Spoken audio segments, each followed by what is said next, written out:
how then do we address, the key findings of these, like we did in this NTA survey?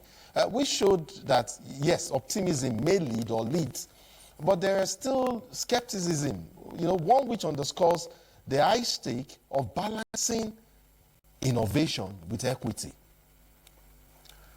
Okay, so let me start from the last group of persons that were concerned. The 12.2. The 12.2, they were concerned about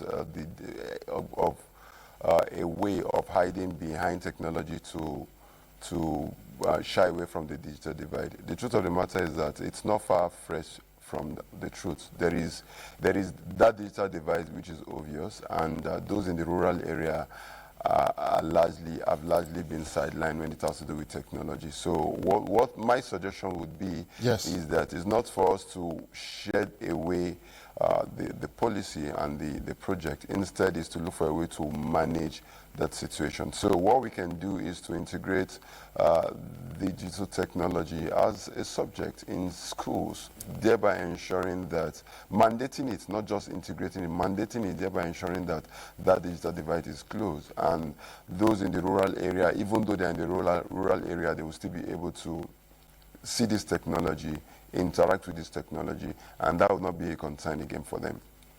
Then for those who wholeheartedly support the project, yes, I am always I'm a futuristic person, so I try as much as possible to see things from the future. It is a good thing. We can't run away from it. We either implement it. That's the 12.2% here now. No, sorry, that's not the 37.2%. Yeah. So it's either we implement it now or we keep it and implement it later. But the bottom line is that we're still going to implement it. So the earlier we start implementing it, then begin to manage the challenges that comes from it, the easier it would be for us and those that are coming forward in future. And for those who are the 50% who are concerned, they share the same sentiments with me. I have a strong sentiment in. I align more with their sentiment with the fact that there are strong infrastructural gaps, and more importantly, this we need to begin to look at the pitfall that will come from implementing this technology. One of it is that you're going to move the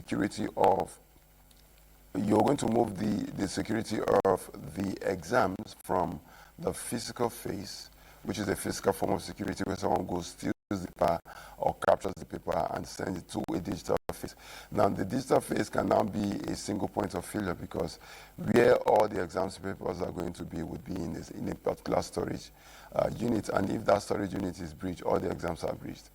So we'll begin to look at the security concerns, the digital security concerns that's going to emanate from implementing this technology. We're also going to look at the infrastructural gap. Truth be told, how many schools in the rural area, there are schools in the rural area that have never even seen a system before. And they even offer this subject called computing. And this is true.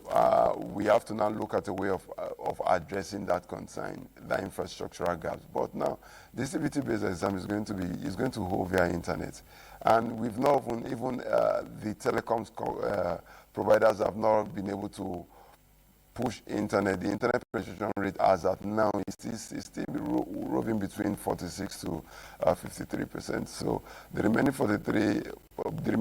54 to 43%, or 40 to 54%, what happens to them? So areas where there are no internet and there are secondary schools there that needs to take exams, how do you address that? Yes, so these are some of the concerns. And we also need to address the concern of power.